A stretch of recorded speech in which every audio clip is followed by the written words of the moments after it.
We got Maia Stevenson back here on the program. She's going to be taking on Maycee Barber at UFC Fight Night 139 on November 10th. Maia, how are you today? Good. How are you? I'm doing very well. Where are you right now? It looks gorgeous out there, wherever you are. Oh, I'm actually heading back up to Victorville. We got done with a training session down at Combat Academy, so I'm going to come back up there for a little bit, visit some family. Good stuff. Well, we've got to talk about, it's been a while since we've seen you in the cage. You haven't fought since February. Did you want this much time off, or were you trying to get in there a little bit sooner? Well, I was nursing a couple of injuries and things like that, so I definitely, wanted to come into this camp healthy. So, yeah, it's a little later than I wanted to. I wanted to fight maybe closer towards the beginning of summer, but I'm just happy to be on a card right now. And one of the things I found out after your last fight is that you are managed by Ali Abdelaziz. When did that come together? You getting to work with one of the best in the game? Yeah, he's been terrific. I got to actually train with Ali when we were on the Tough Show. He's one of my coaches, Justin Gaethje's manager, and I believe it's Vinny Magalhaes' manager as well. So, being able to be in the same room with them, train with them a little bit, make that connection. I think my husband, I've known him for a while actually, but this is our first venture into like a partnership. But I'm really lucky, and he's done amazing things for me. Yeah, and I know one of the things he does is he calls you all the time, which is great. And it's not just about fight stuff; it's about the personal life and everything. Like, how refreshing is that, having a manager that really cares about you, not just as a fighter?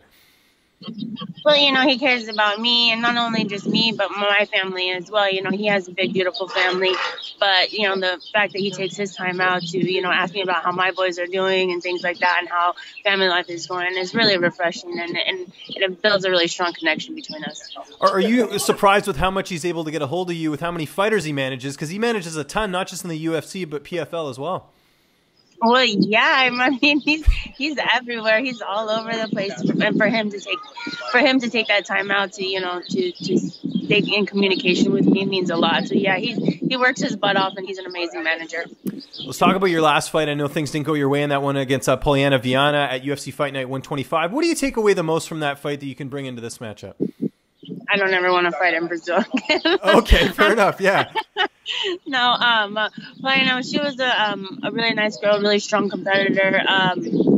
Going from that fight, that was my first time in the octagon, so a lot of the jitters got out of the way, and then I think it was being in Brazil added like another level to that. So I feel a little bit more comfortable being able to compete here in the U.S., and so I feel a little bit more prepared for that as well. And in that fight, you were kind of going into enemy territory. This time, in some ways, you are as well, because Maycee's from Colorado. She grew up there and everything like that. Do you like that? Do you like playing the role of spoiler? I do, yes. I love it. I've spent a lot of time in Colorado myself, so I'm pretty used to the area. Yeah, I know she's from there, and it's a good opportunity for her too, but I'm excited for the matchup. And Maycee's going to be making her UFC debut. How do you feel like you match up against her in this fight? I match up well. She has really great stand-up. She switches between southpaw and orthodox really well. We both have really great stand-up. I haven't seen too much of her on the ground. I haven't seen too much tape. I usually leave that up to my coaches to look at. But I think it's a great match stylistically for both of us.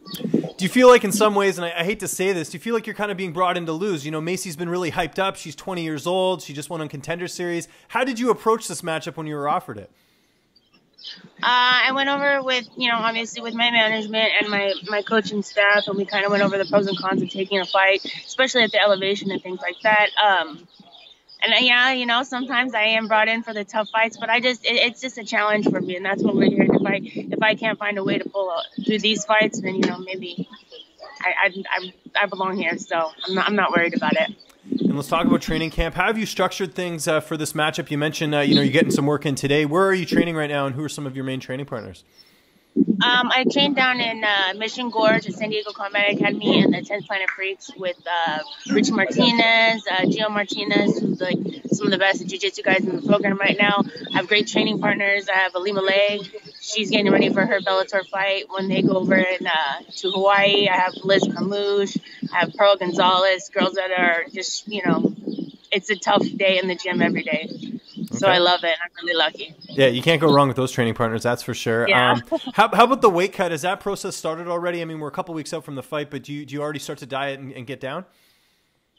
Yeah, immediately. I don't ever really get off a diet. I've always been a believer that you if I don't get too heavy, and I always like to stay within eating what I like to eat and what I normally eat because my body's accustomed to it. A lot of times people will be out of training camp and then go eat a bunch of crap, and then their bodies don't feel good and they have a hard time digesting. I naturally walk around really close to my body or to my fight weight, so we just kind of do a little bit of nutritional, what do they call it, calculating, so I'm able to get as much energy and nutrients I can, so I have the best practices that I can. Who's going to be in your corner for this fight? Manolo Hernandez, Bill Crawford, and my uncle David Caminelli. Very cool. And as far as dealing with the elevation, have you taken any extra steps? I know some people do that, like the tent, or they'll just do extra cardio. How do you prepare for the elevation? I've tried the training mask and things like that. I've been competing a long time and at all different elevation levels. For me, it's about focusing on my breathing and things like that. So that's the best tactic that I'm using going in, for sure. How do you see this fight playing out on November 10th? It's going to be a grind, a 3-round war. I'm excited. Okay. I like that. What's next for you after this? We talked about the layoff. I know you had some injuries and everything. Are you looking to get back in there pretty soon, maybe the beginning of 2019, if you come into this fight healthy? Oh, yeah, absolutely. I want to fight. After this fight, I want to get a fight lined up real fast. Okay. And the layoff was really rough. It was tough, It weighs on you, so the sooner I can get back in there, the better. Great. And how many fights are left in your UFC contract? Like, how did that work when you got signed? I leave that up to Ali. I don't know. Okay, yeah, got you. Of course, yeah. Leave it up to him. Yeah, he'll know, yeah. Yeah, I just try to do my job in the cage, and they do everything else for me outside of that. Isn't that nice, though? You just worry about fighting. You don't have to worry about anything else? Like, really? Yeah, absolutely. Yeah, good stuff. All right, well, we're excited for this fight. It's coming up here November 10th. It's UFC Fight Night 139. Maya, I really appreciate the time today. Just remind people where they can find you on social media, and if you have any sponsors or shout-outs, the floor is yours. Yeah, hi guys. Go ahead and find me on Instagram. It's Maia Stevenson MMA. Facebook, Maia Stevenson. I have great training partners: San Diego Combat Academy, SoCal Fresh Prep, High Desert Medical Center. Great stuff, and 10th Planet Freaks and everything else. I'm super happy. Thank you, guys.